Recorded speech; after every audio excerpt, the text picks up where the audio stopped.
Hi, welcome back to my channel. This is the mental wellness channel with Waihiga. If you're new here, I hope that you stick around and take a listen to what I have to share. Today, I am celebrating 6 years of sobriety. 6 years of sobriety, 6 years of not picking up a drink, 6 years of not picking up a drink. One day at a time. My sobriety date is the 2nd of July. 2017.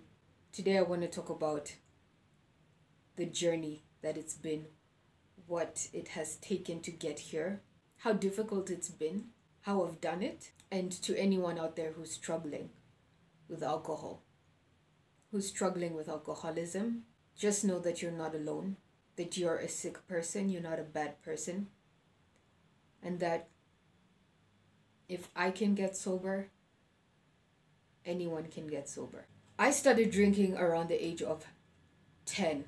My parents had booze around the house. Although my dad didn't drink, my mom drank occasionally. So there used to be booze like in the TV room. Amarula, sherry, port. And for some reason at age 10, those bottles of alcohol really fascinated me. At 10, I already had a feeling of isolation. I was depressed. I was suicidal and homicidal. I did not like the people that were around me. I didn't like being in the family that I was. I didn't feel like I could connect to them. So I felt like an outcast. What I used to do is just bottle up my emotions and not talk about anything. It didn't feel safe. So I think from the age of 10, I started looking for something to fill up that hole, for something to fill up that space inside of me. And I found it in a bottle. I did. I used to go into the TV room and unscrew the bottle and drink the liquor, take another swig, and then close it. And that would be my little secret. You know, I was a very inquisitive child. I was inquisitive, and I also told my parents a lot of things. So I used to tell them a lot. But when it came to alcohol, that was a secret that I never used to tell them about. And alcohol made me feel wonderful. It made me feel glorious from the inside out. It made me feel warm from the inside out. It cured my depression. I mean, I didn't understand what depression was at the age of 10. But I know that it made me happy instantly. And I was immediately addicted to that feeling. That feeling of belonging. That feeling of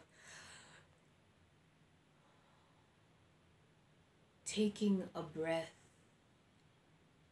breathing out, and just instantaneously knowing everything is going to be okay. I also had problems with my weight when I was younger.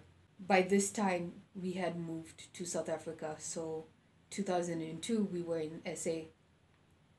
And the culture shock is quite different. The culture is very different. The school that I went to was quite different from how things were in Kenya. Things were very influenced by Western media. And I didn't fit in. I was this weird African girl from this weird African country with this weird African name.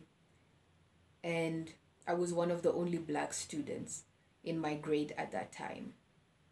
We were only 3 black students actually when I got to that school in South Africa.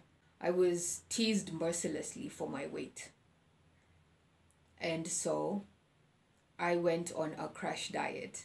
I decided that I was going to cut everything that I ate in half, and I would exercise so hard, and I lost the weight. Except I gained an eating disorder. I limited the amount of food I ate. I basically looked at food as the enemy, and exercise became my punishment. So if I had binged one day, or if I had overeaten, or if I had had a lemon meringue one day, that meant 2 hours of running in the hot Pretoria sun That's what that meant. And I would do it. Exercise meant not working out because we want our organs to work well and we want our heart to beat and all of that. No, no, no. It meant you have eaten bread. That means you need to burn calories. And so I became obsessed with food. By the time I was getting to high school, which was 2006, so that was when I was 14, the weight started coming back because I was developing into a young woman. So the hormones played a part. I was developing a chest, I was developing hips, and I went even harder into my rigorous exercises. And nothing worked. The weight was just coming by. So what I started to do is I started leaning on alcohol more. I couldn't understand the stress of my weight. I couldn't understand the stress of not being accepted at home, not being accepted at school, or playing a role at school, and just not being accepted for who I was. And I felt that when I drank alcohol, I instantly became an extrovert. I instantly became a different person. Waihiga who wanted to say things could come out to play. The Waihiga who wasn't scared could come out to play. By 15 years old, I was drinking at house parties. And I was only allowed to go for these things once in a while. You know, I was very sneaky in the way that I handled it. It wasn't like I was like, bye, I'm going to a house party where it's going to be full of booze and, you know, boys and cigarettes and weed. It was nothing like that. It was these elaborate lies that we make. I'm sleeping over at this person's house who's sleeping over at this person's house, and then we're going for this party and it will just be until 10 o'clock and there'll be parents there. And yeah, mostly there were parents there, but then the parents would be in a room somewhere. And then the kids would just do what the kids do and alcohol would be involved. And at this particular party, when I was 15 years old, I remember getting to that party and saying, tonight I want to get messed up. I want to drink everything. Alcohol excited me. It just excited me so much. I wanted to be that chick who said, I know what white wine tastes like, what red wine tastes white, what semi-white tastes like, what semi-dry tastes like, what sweet red tastes like. I want to know what vodka tastes like. I want to know what tequila tastes like.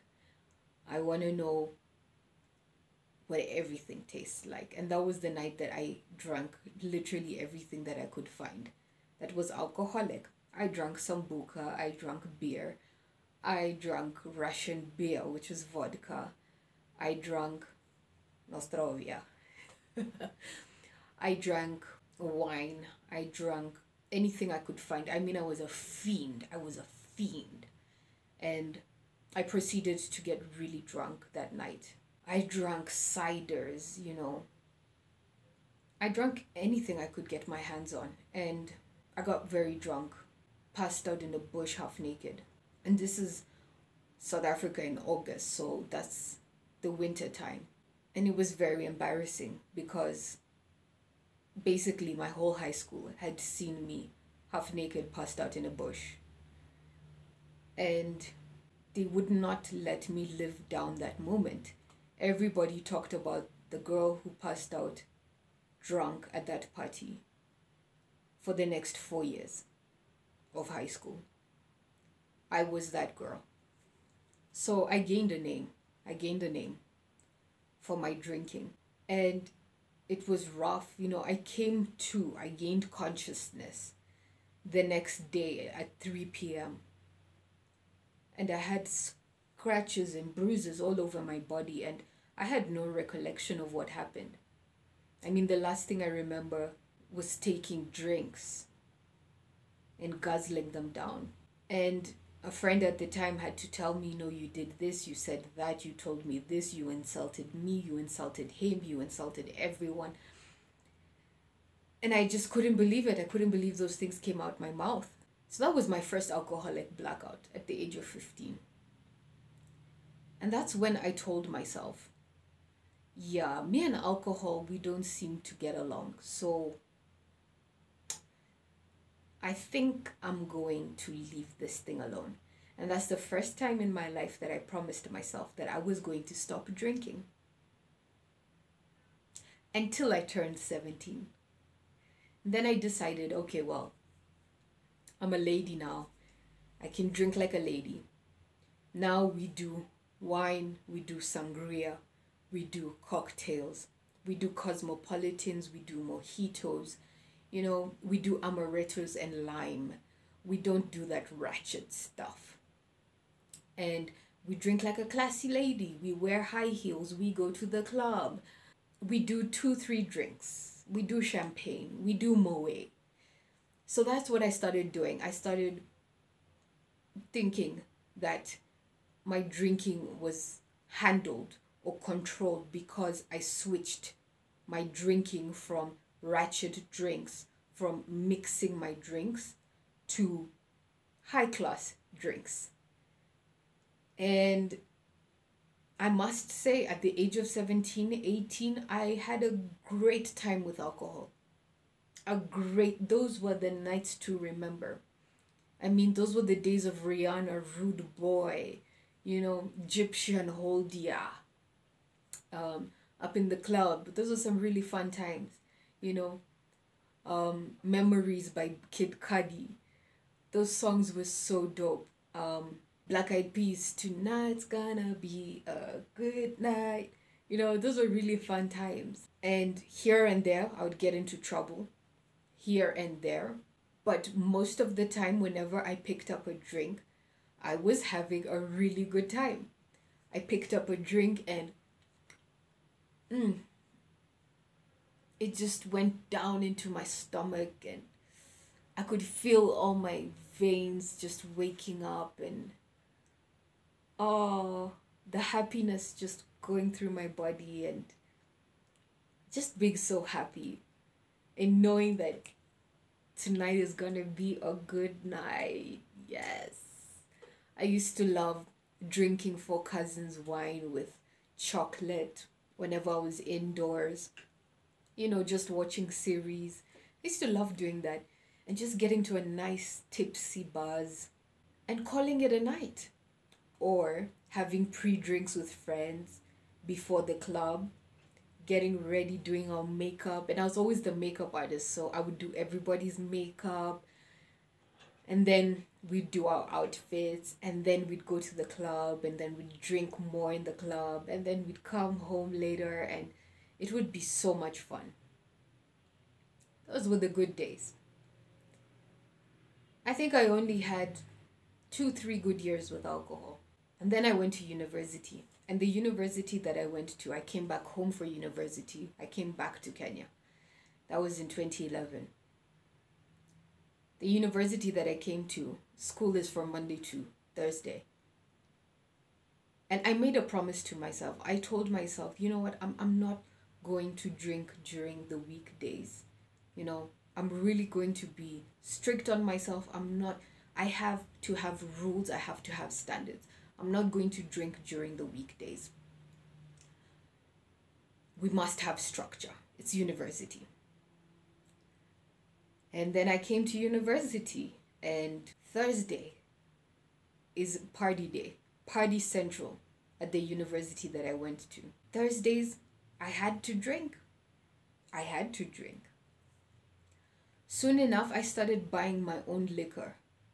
I started buying boxes and bottles of wine to keep in my fridge off campus. Because you know what they say, the doctors say that if you have a glass of wine a day, it's good for your heart. So I would have a couple of glasses of wine a day after basketball practice. At the same time, I was doing my degree in journalism, and I was juggling a radio show and I was juggling a modeling career, and I was juggling an acting career. My first year of university was quite interesting. I mean, I was a go-getter. I was doing it. I was serving. I was serving. By my second year of university, things went downhill quick. Things went downhill real quick. I wasn't able to live in the hostels around school. So I got evicted from one place to the next place, to the next place. Suddenly, school was getting problematic. You know, I wasn't able to come to class on time, and my hangovers were really lasting now 1-2 days long, and I would be drunk like for 2 days straight, which was not normal. That wasn't normal at all. Like, before, when I used to drink, I would get drunk like everyone else, wake up in the morning, feel really bad, and then by midday, I would be okay. Not anymore. There are times we'd wake up, or I'd come to at 7 a.m. in the morning, and I would be so sick from drinking until someone told me, you know, the best way to get over a hangover is to drink more. And I tried it. I puked in the beginning, but it actually worked. Once you get through the puking, it actually works. Me being the alcoholic I am, puked more to drink more to get over the hangover that I originally got from drinking. Do you understand my thought process? This is how alcoholics think. This is how we reason. Yeah? I'm not going to stay away from the thing that gave me the hangover to begin with. No, because you have to understand, alcohol to me was happiness in a bottle. That's what it was. So as an alcoholic, I didn't see that the alcohol was my problem. For all those years, it had been working. It had been working since I was 10 years old. You're going to tell me now at 22 years old it stopped working? Hell no. No. So when someone told me the best way to get over a hangover is to drink more, it was downhill from there. I stopped buying wine. I stopped buying... What's that tequila I used to buy? No. Patron. I used to buy Patron. I used to buy Patron and cigars. I stopped buying all that stuff, and I started putting my money to good use, which was buying cheaper liquor. You know, you could get 2 750 mls for 1,000 shillings. So now I was budgeting, and I was saving more money and getting way more alcohol content, 40% of 40% on 750 mls, 2 bottles with 1,000 Kenya shillings. That was great. Instead of putting in 12,000 Kenya shillings for a bottle of Patron. I don't remember how much Patron was at that time though. Yeah, I could be wrong. I don't remember how much Patron was. So that's what I did. I swapped out the Patron for the Kibao.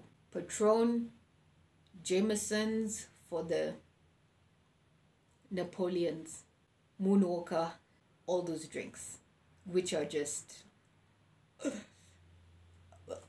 they make me want to gag. And I drank.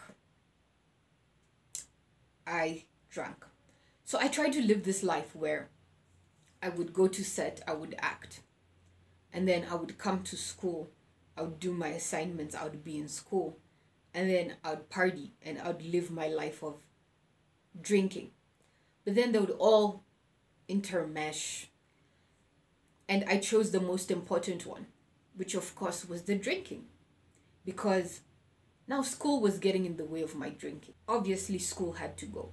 If lecturers were calling me out saying I'm coming to school smelling of booze, I would question them and ask them, who are you to tell me, a person who's of age, that I'm coming to school smelling of booze. That has nothing and is not your job description. You know, I'm of age. You know, you shouldn't be telling me about me smelling of booze. This was from last night. You should just be concerned that I'm in class and I'm doing the work. Yeah, but lecturers obviously used to get offended. It was a problem. The same lecturers who saw me in first year are the same ones who are seeing me in second year. They couldn't believe it. So I just got rid of school.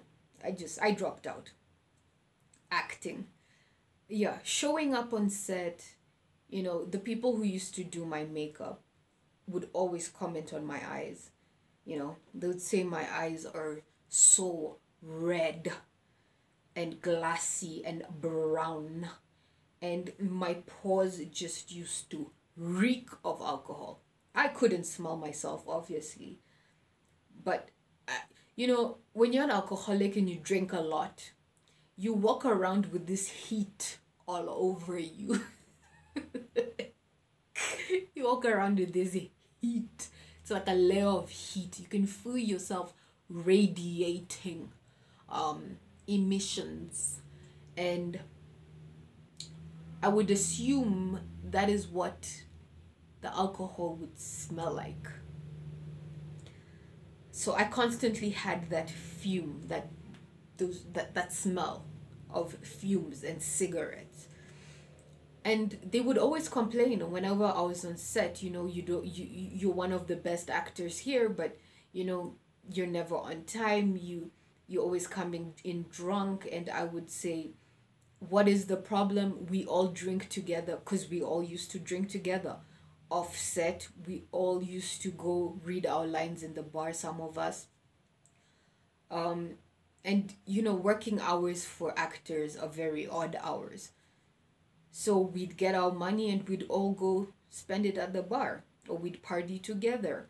Or when media parties are thrown, where are they thrown? What is happening at the premieres? We're having parties full of alcohol. So we'd all drink together.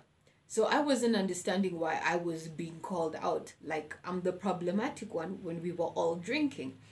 The point is, everyone could make it to set and everybody could get to their jobs except me. Yeah. So the acting went as well. And then I just lived to drink and drank to live. That was 2014. I lived in random people's houses, slept on random people's couches, and couch surfed all over Resambu, all over USIU area, all over Kasarani area, that whole area. It was like a place that could not let me go. That TRM area, it was a place that literally could not let me go. I would try and stay away for a week or two, but place would just call me back. Mirema Road, it would just call me back and lure me in, and I would just come back and get lost in it for the next 3 weeks, you know, drinking at Hideout and all those bars, and it was madness. The days just rolled into weeks, which rolled into months, which rolled into years. Drinking in ditches. Ditches. I was drinking in ditches. Not washing for days. Living to drink and drinking to live. Sitting in a ditch, like yani a ditch. An open sewer, a ditch. Sharing a 750 ml of Blue Moon between 6 people because we've all put in 50 bob for this bottle of liquor. My hands shaking.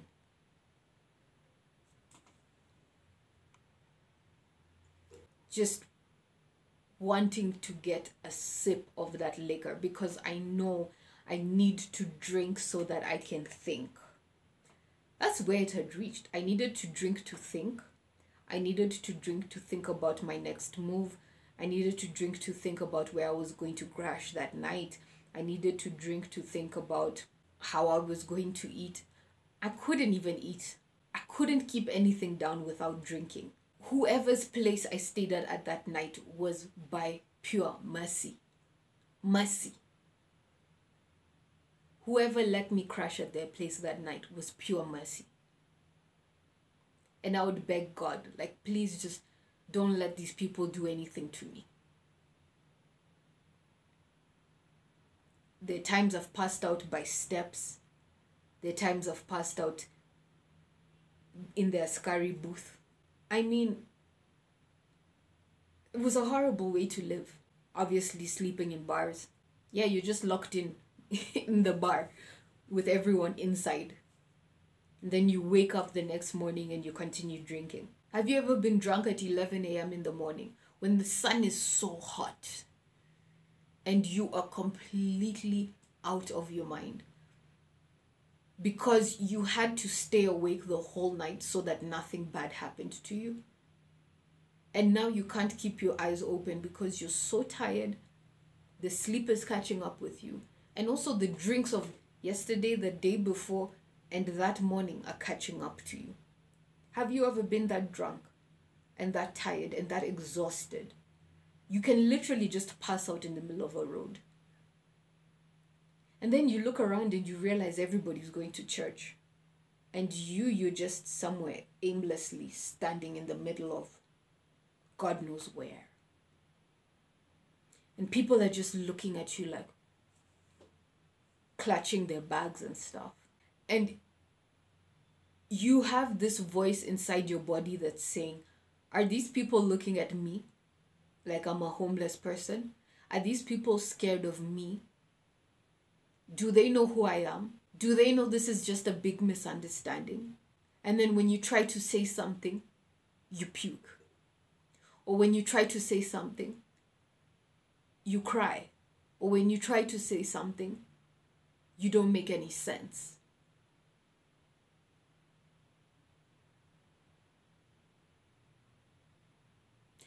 So that's where I've reached for today. This is part 1 of my story. Tune in the next time so that I can tell you about part 2. I really want to go in depth and talk about everything that got me to where I am today with 6 years of sobriety. Thank you so much.